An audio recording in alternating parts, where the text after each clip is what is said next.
One of the things that the great Christian spiritual tradition teaches you is that the people who are recognized as greatest saints are the ones who are most, in fact, conscious of their own weakness and sin. There's a line in a hymn which says, "And they who fain would serve thee best are conscious most of wrong within."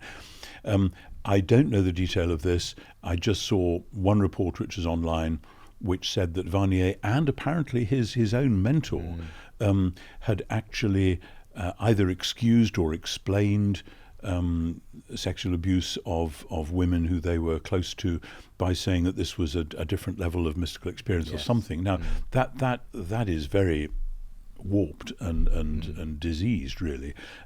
At the same time, rather like the Pope, when asked a similar question, said, "Who am I to judge?" I mean, the sort of sense that everybody, all leaders not least, when people are in the public eye, they have weak spots.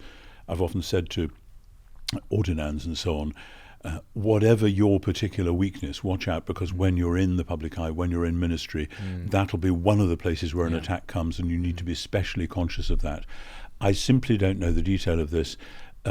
Does it undermine everything he did and said?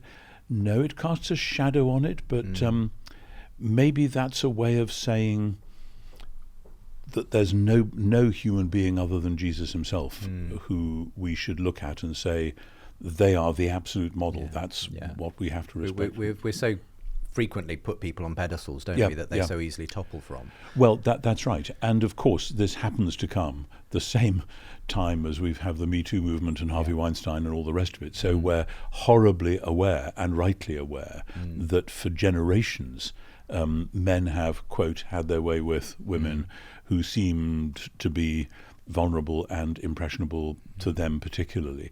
And that's a warning, and I would sort of hold this in the face of the next generation of male ordinands and so on, and say, now watch out, because this can happen to you too. I mean, obviously not the first and probably not the last, sadly, person of a significant stature and responsibility. And there have been numerous sort of falls from grace of major church leaders over the last several years, and even significant scholars. So, you know, when it came to like that John Howard Yoder, for instance, had you know, sort of had been guilty of similar stuff.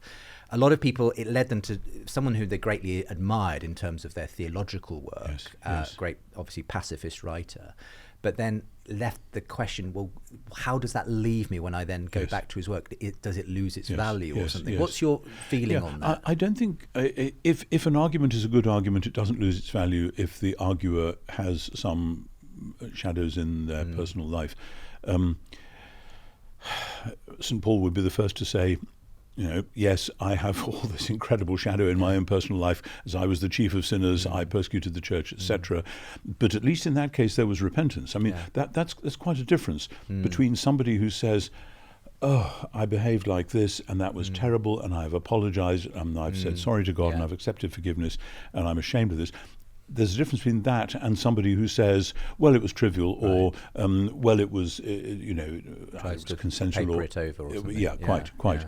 Better to say, no, this is absolutely wrong, because we all do things of which we're ashamed. And the idea that we're all aspiring to be 100% saints, well, from one point of view we are, but from another point of view we're realistic, or we should be. And, you know, there is a reason why "forgive us our trespasses" is in the daily prayer that we as Christians pray.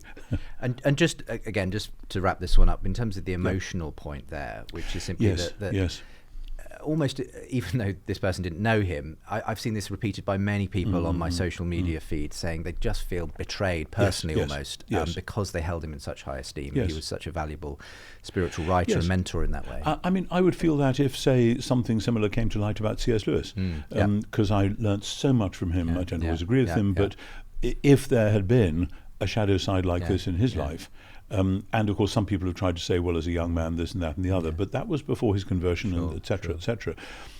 So yes, and people that I know now who I hold in really high regard in the church, if something suddenly came to light, I think, oh my goodness, have I been betrayed by this? And I think it's to do with something in our culture that either wants people on pedestals or wants them crashing down on the floor, and isn't prepared to live with the real... We're all a mixture of saint and sinner. The real complexity of life.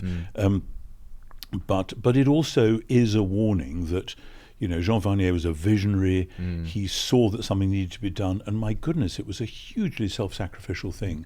And the emotional cost of what he did, I imagine, was eating away at him and was emerging in other unhealthy ways. And that's the point where one needs to say, we need structures of accountability. Sure.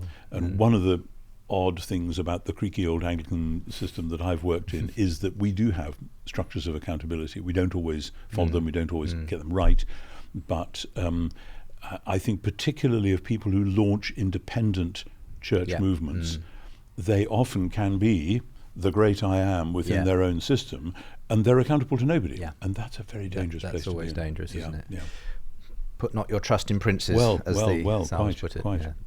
For podcast episodes, bonus content, and to ask your question, sign up at askntwright.com.